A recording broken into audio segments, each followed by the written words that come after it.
What's up, guys? Welcome back to Evolve. Today we have a Goliath game for you on Distillery. Smell range, it looks like, is what I'm going to be taking at 30%. I really like that perk. I think it's one of the stronger ones.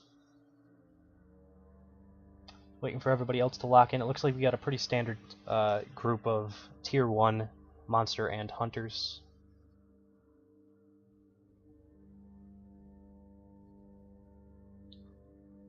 So let's go ahead. I don't remember exactly which map Distillery is. I'm trying to learn the map names to the actual map layouts, because I know the layouts, but I don't normally look at the names. So this is the snow map, so it's the one with the cave up in the top corner. So I bring open the map almost every time I start as the monster, just to get a feel for where I'm going, so I can repeat things if I find good layouts and good paths through the map. And because a lot of the wildlife spawns in the same general areas, they have like certain places that they'll spawn. Some of the aggressive wildlife won't always spawn in the same locations, but a lot of the smaller ones. So it looks like I'm doing a little bit of sneaking here. I'm going to go ahead and sneak attack this guy. One thing to note, that specific creature that I just killed there, if you attack it without sneaking, it will like disperse fog all around itself. So you can kind of use that as hindrance to the hunters, make it harder for them to track you, harder for them to see you. But they will be able to see the fog, and that's the only time it happens, is when those creatures get attacked. So we'll see if maybe I let that happen to this one over here. The little guys actually poop out those little blue berries, and you can eat those berries for 1 meat. It looks like I'm going to sneak attack this guy, though, so you won't be able to see it. But you've probably seen it in some of my other videos. Those guys spawn throughout this cave quite a bit. And I'm going to go ahead and just keep eating these little droplings that those guys lay around. At first I actually tried to kill those things and eat those specifically, and it looks like I'm going to try for a sneak attack. I don't think I'm going to get it. Maybe I will. No, I just missed that sneak attack. So I end up just pelting her. She is actually the medic as well, so if I can get a down penalty on the medic early, that's really good for me. Oh, actually that's not the medic. Never mind. That's the trapper. I was only noticing the body type, that it was like a female, and I thought it was the medic, but it was actually the trapper. Never mind. So I get one quick down penalty, or did I actually get the down penalty there? I wasn't paying attention. I don't know. I don't know if I got the down penalty or not, but I end up getting out of there pretty quickly. I might re-engage for a fight here since I'm still pretty close to full armor.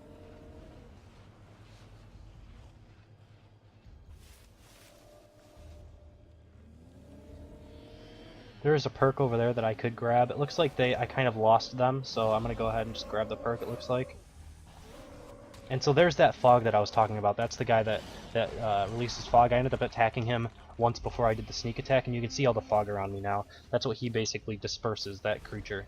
All the creatures have different little, like, twerks about them, I guess.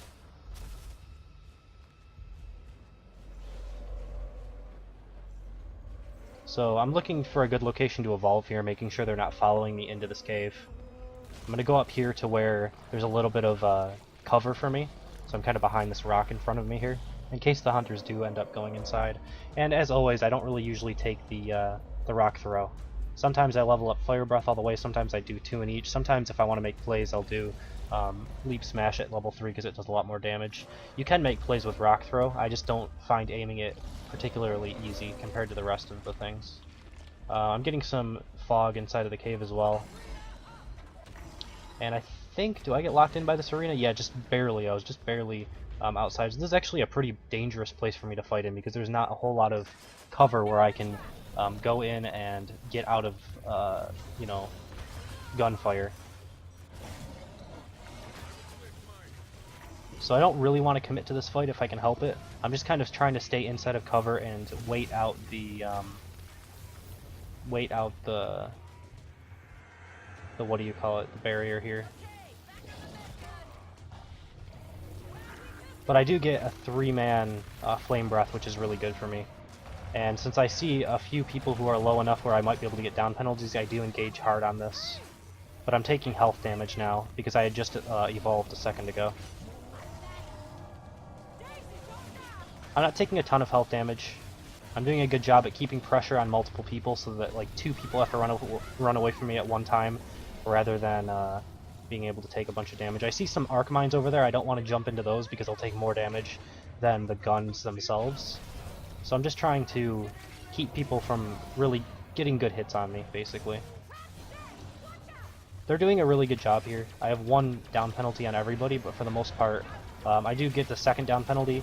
For the most part, they were doing a good job up until this point at trading damage between all of them, but they all got just a little bit too low right there, and I was able to get like 3 more down penalties from 1. So had they not gotten those 3 more down penalties, they would have been ahead at this point in the match, but now where I'm at right now, I could probably just turn and kill them if they keep following me too much. Which is why I turned around and smelled there just to see if they were following me. I'm okay with armoring up here. I feel like I'm in a really good spot since I got a total of like 4 or 5 down penalties now. You know, 1 down penalty for 3 bars of life, that's probably in favor of the hunter, but since they got a couple more, if I armor up, I can pretty easily win this game.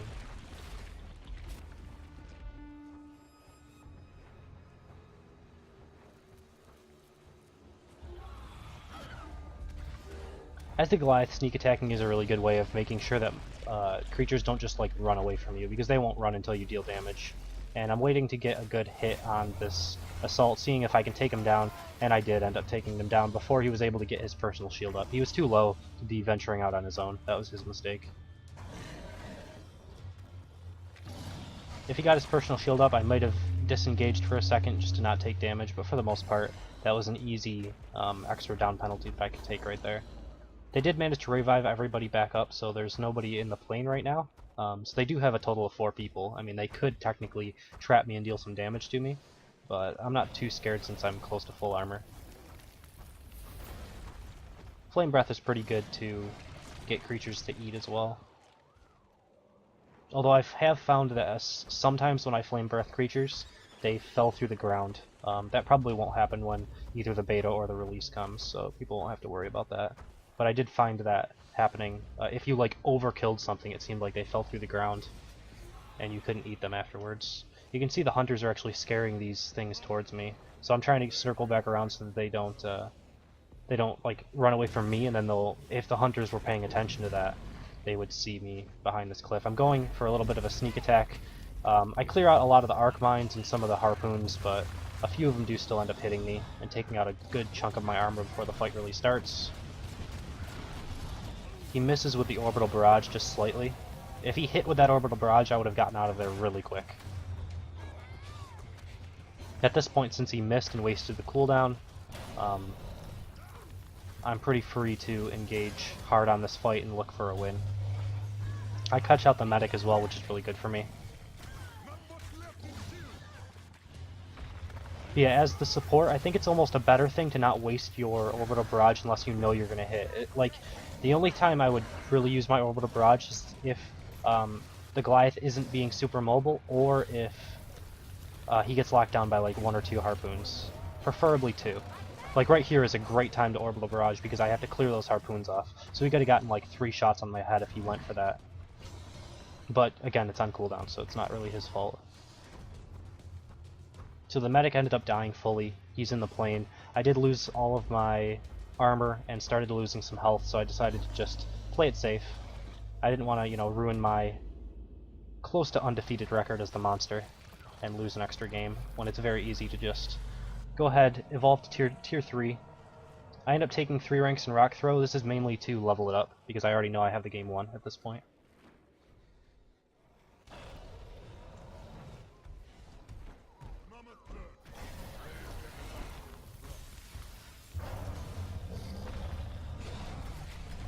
So this guy has 2 strike, Trapper's dead next. Daisy is going ahead and trying to revive somebody. And there it is, monster win. So pretty clear victory there. I caught a few people out that really got me pretty far ahead. I think the decisive moment was when all of them were low and I ended up getting, instead of no down penalties during that fight, I ended up getting 4 of them. That probably was the most decisive part of that match, and probably was the deciding moment. Had that not happened, the game would have went on, and either team could have won, but the Hunters probably would have been just very slightly ahead at that point. So I ended up leveling up Rock Throw because I took those points in it, which is pretty nice. Get to the tier 2 area for the elite skin for the Goliath, but I don't end up unlocking it throughout the entire big alpha. It just takes too long to unlock those elite skins. It's really difficult. You have to play pretty much nothing but that to be able to do it in 3 or 4 days. Go ahead and watch through the watch through the replay and then end out the video. So thank you guys for watching. Hope you enjoyed it, and I will see you next time.